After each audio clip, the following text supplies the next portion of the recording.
So let's bring Jason in on the Menard Studio hotline. Jason Cole from Bleacher Report, NFL Insider. So Jason, what do you know about this Pierre-Paul situation? He's been in the hospital since Saturday. The Giants go down there to try to talk to him. They don't ever get a chance to see him. They go back home. What in the world is going on? Well, I think this file is an indication that we're talking about a pretty serious skin graft operation that Jason Pierre-Paul is going to have to go through. And it's not something where a doctor or a medical staff person from another organization, even another hospital, could just walk in and say, hey, I'd like to see the injury, because you have to clean it and dress it on a constant basis. So we're probably talking about, again, serious procedure going on. That doesn't mean that he's going to miss the season or that his career is in doubt, at least at this point. But it means that as of right now, the care is pretty high maintenance on it. There was a theory that was thrown out. O.C. Numenora was on the Russillo show earlier today before we came on at 3 o'clock Central Time, and he threw out this theory that he had that maybe the reason that the Giants officials that went down there to go see him and never ultimately did, maybe it was Pierre-Paul trying to, I guess, to put it the best way I can, play them to some degree in hopes that maybe he has interest in being a free agent that he wants out of the franchise tender. Is there any way that I mean, again, I know, it's kind of laughable. I get it. No, I'm with you on that. Look, OC is a pretty smart guy, and I'm not saying he's not clever enough to come up with a good theory, but the Giants aren't letting go of his rights because they don't have to. And no matter what Jason Pierre-Paul does to force their hand, they don't have to give up his rights. And if he signs the tender, they can still give him a physical examination. They have that right. So it's not like he's going to be able to hoodwink them in any way, shape, or form. The other thing is you don't stay in the hospital for, what is it now, Wednesday? Mm-hmm. You don't stay in the hospital for 4 days for minor injuries from fireworks accidents. You stay in because you need nurses and doctors to change and dress the wounds properly, because when you burn the skin off your fingers, there's no tissue underneath the fingers. So all you do is expose the ligaments and the nerves and the bone to damage. So, and this is all prior to you going in to have skin graft surgery. So it's pretty serious stuff we're dealing with. He'll heal in all likelihood. He'll probably be able to play football in all likelihood. But this is not some game by Jason Pierre-Paul's side. Also, Numenera's theories aside. Has he had any skin graft surgeries? I mean, from what we have been able to find out, nothing's been released on that. That part I don't know, but I can tell you this, that 90% of 95% of serious burn wounds, like fireworks wounds, when these things happen, you can pretty much count on it's going to be a skin graft. That's all. I've talked to 3 doctors about this now. And they say, look, it's a skin graft. Now, there's all sorts of levels of skin grafts. So that sounds like ugly and serious and scary, but, it can be something that you recover from, fairly quickly, a couple of months. And then there are some that can take a long, long time, and there are some that you may never recover from at all, and you end up with, what they call flaps. And it all sounds pretty disgusting. But look, this is where this is headed, and it's going to take a while before he's able to use that hand properly. And there's no way there's a long-term deal on the table from the Giants, is there? No, they pulled it. They had to pull it because this is if Jason Pierre-Paul wanted to become a free agent, the easy way would have been, okay, I accept the 5-year offer that you've made to me, which is a 5-year, $60 million deal that the Giants put on the table. The Giants, in good faith, have to allow him to sign it, but then they would have to fail him on the physical because he's not ready. And the other thing is, he's not going to do that because he believes he's shortchanging himself, even with an injured hand, assuming he can be healthy in a couple of months. I mean, again, we're talking about the timing of this injury is awful because it's going to probably cut out all of training camp for him. Mm-hmm. And he's not going to be ready to do anything football-wise until probably early September. That's a best guess right now. It's really a guess because we don't know exactly what's going on. But probably, early part of the season, and you don't know when he's going to be in football shape for them. So this is not about contracts and free agency and all that kind of stuff. It's about the dude's hurt and has a fairly serious injury. Jason Cole, NFL Insider from Bleacher Report, our guest. It's Ford and O'Brien, ESPN Evansville, 1053 online, ESPNEvansville.com. Does this lead to teams, and I know a lot of teams will have stipulations in players' contracts that essentially, I wouldn't say forbids them, but it strongly discourages them from doing any kind of dangerous activities. Dangerous activities. Would this fall under that? Existing contracts. Yeah. They're already pretty standardized. There are some specific ones depending on, like in Marcus Mariota's case, there was discussion about the surfing. Mm-hmm. He likes to surf, obviously. That's not as big a deal as people make it out to be. It's more about offset language. But, yeah, I mean, they frown seriously upon things like doing serious skydiving or motorcycles. I mean, but that doesn't mean, but it's still really hard to stop somebody from, a 20 to 35-year-old man who's a great athlete from wanting to do something that has, some kind of risk. I mean, Tom Brady was cliff diving, right? Mm-hmm. What were the Patriots going to say?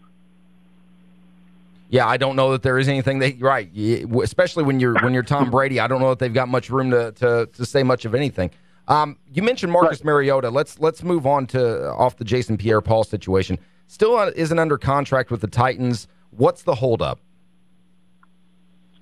It's called offset language, and that is if in the third year of the contract they cut him and he goes to another team, what they're basically arguing is whatever salary you make from the other team, we get a credit on it, and that means we don't have to pay you that money in the third year of your contract. And it's kind of silly because I think there's been like one quarterback in the last there's probably been 3 quarterbacks cut before their third year in the last 10 years, and only one of them has ever gone on to play for anybody else, and that was Brandon Whedon. Like Jamarcus Russell got cut after a couple of years. I don't think he made it his third year, but he never played for anybody else, so it doesn't really matter. And what it is the team is basically arguing, we think that we might cut you in the third year, therefore we don't want to pay you. Well, if that's your philosophy going in on taking Marcus Mariota at number 2 overall, like why'd you draft him? Yeah, exactly. Yeah. What was the point? Yeah, if that's what this is all hinging on, then why did you take him number 2 overall? It's basically a lot of gobbledygook that salary cap negotiators for teams use to justify their existence, if that makes sense. Sure. Yeah, it's just technical stuff. Who, from what you've heard and what you've seen, who do you think has the better first year, Mariota or Winston, or none of the above?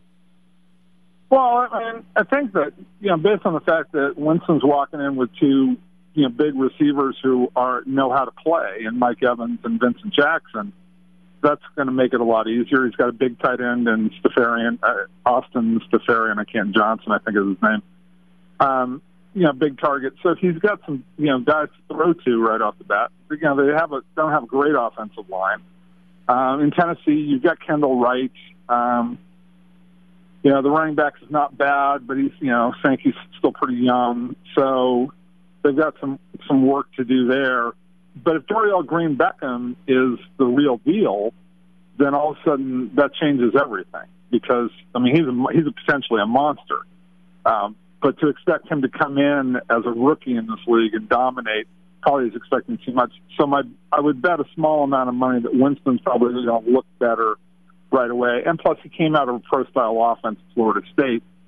So a lot of the things that he's seen are not going to be or the things he's seen will translate better to the NFL game, where Mariota is going to have a little bit rougher time.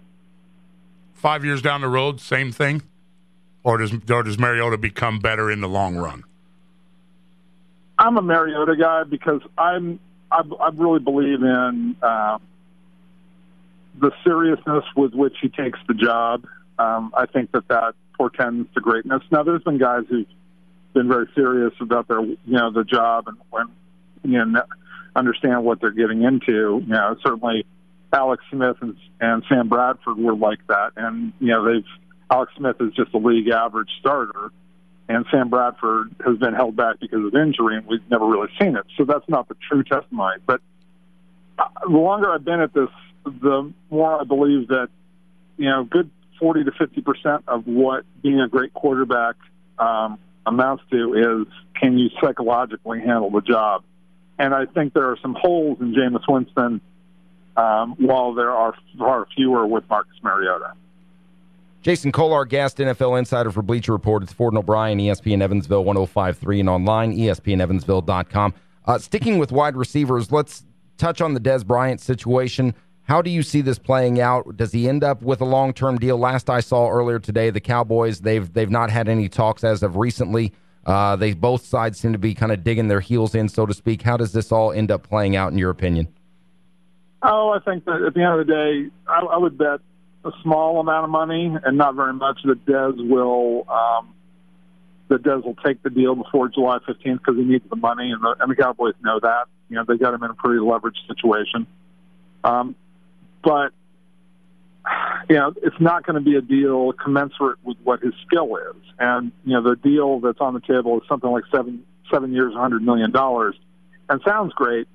But when Calvin Johnson got his deal, 3 years ago in 2012, it was 7 years, $113 million. And a lot of people would sit there and go, well, it's Calvin Johnson, not Dez Bryant.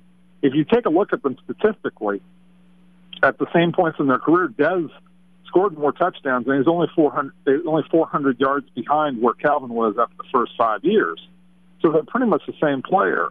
And there's more money out there to be had. So to me, Dez is going to take a substandard deal because he has to, and he's not going to get anywhere close to the $48 million that Calvin Johnson got because he's leveraged.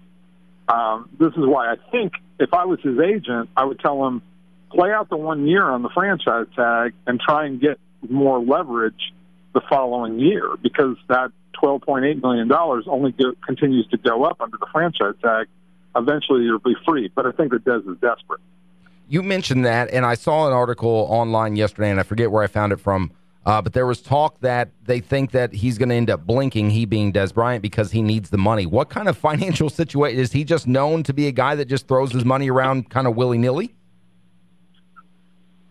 Yeah. Okay. All right. Well, simple enough. Yeah. Is he just spending it on stupid things? Yeah. Okay. All right. Simple as that. The guy's broke. I can't get into too much detail. I mean, let's just put it this way.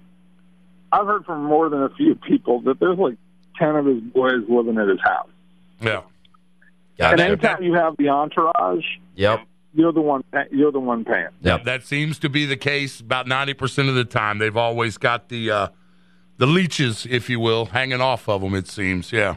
So. No, they're your boy. When you're 23 years old and you come from nothing, all you had was those guys. Yeah, yeah. And and who else do you really trust in your life when you're 20? I mean, and I've seen it 100 times. In 25 years I've done this job, I've seen it hundreds of times where guys just cannot break free of friends, family, hangers-on, all sorts of people, and those people, suck people dry. I wrote a book with Plaxico Burress. He had his six buddies were living with him, all from where he grew up in, Virginia Beach. So it's not the first time, it's not the last time, but it's, this is what's putting Dez in a leverage situation. Well, let's talk about another wide receiver in Demaryius Thomas, another guy who's been offered a franchise tender, has yet to sign it. They've got till next Wednesday to get that done. How much leverage does he have with the Broncos? A lot. Maybe not enough to get the kind of deal he wants, but this is a team that's competing for a title. And, they got Peyton Manning going into his last year in all likelihood. I would say that's about a 95 to 98% chance this is Peyton's swan song. And so they want to win that division. They want to compete for a title. John Elway's a really competitive guy who thinks that they, can win a title. If that's the case, if Demaryius Thomas holds firm, I think by July 15th, he has a chance to get something close to his money.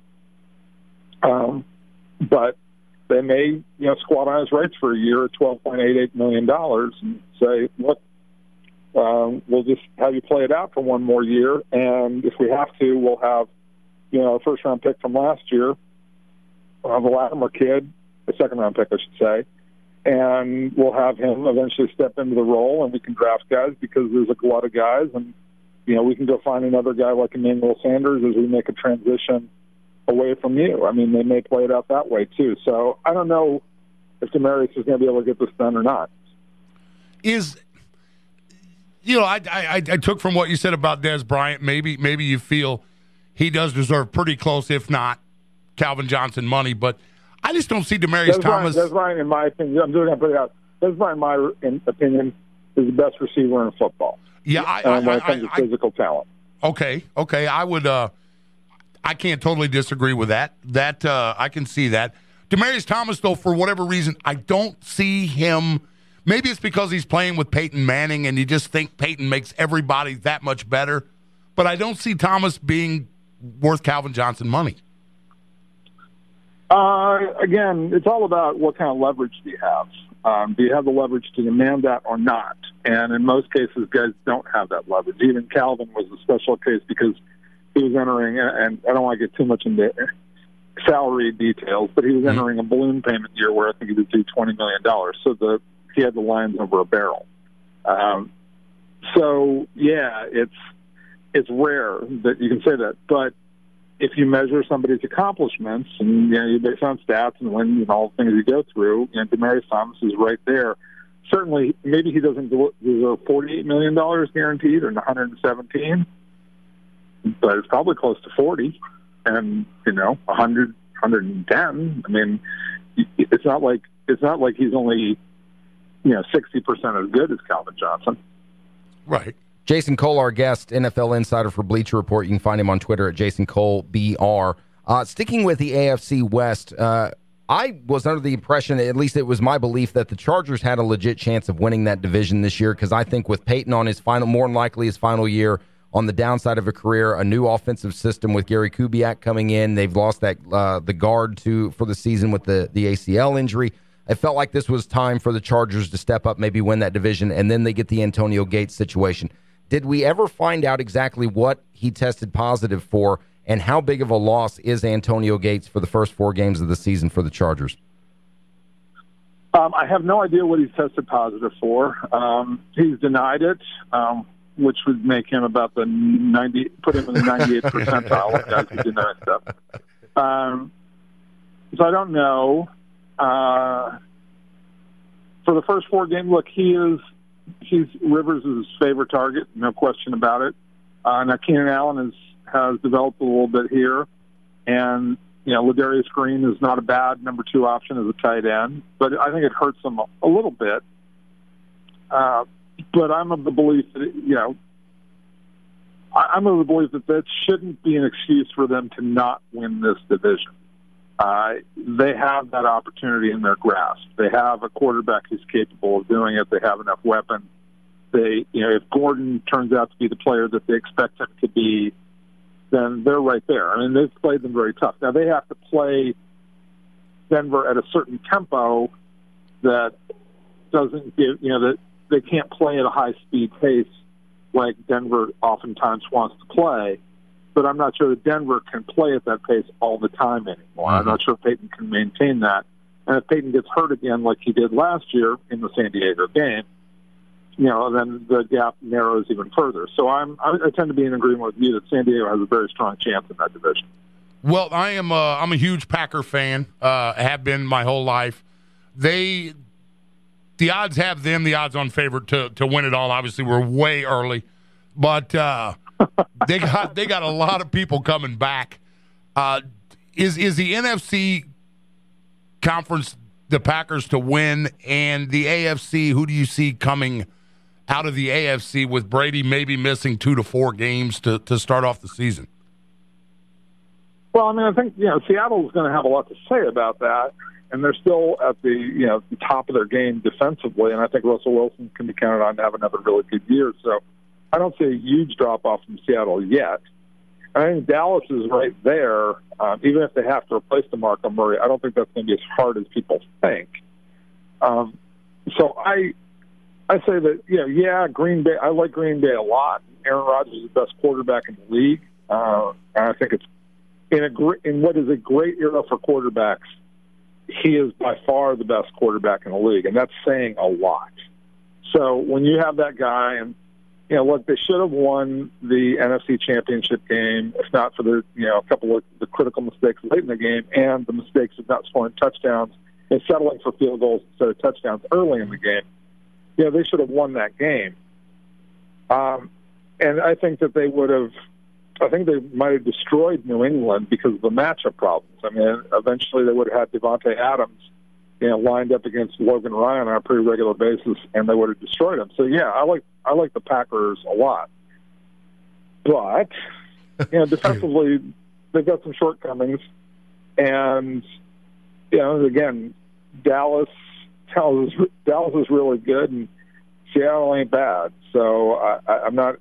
It's not going to be a real easy task. As for the AFC, look, I think Indianapolis is prepared for kind of a runaway season in the regular season.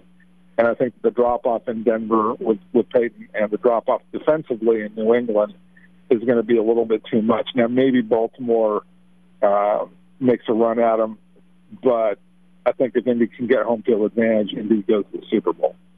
Well, we're sitting here we're about 3 hours south of Indianapolis. We have a huge contingency of Colts fans in our area, so I think you just made a whole lot of people happy, Jason. I'm a Stanford grad, so I have a gigantic. Well, there you go. There you go. So there you go. Jason Cole, NFL Insider from Bleacher Report. Find him on Twitter at Jason Cole BR. Appreciate the time, Jason. Great stuff. Hope we can do it again soon as the season gets a little closer. No problem. Take care, guys. Thanks a lot. Appreciate it.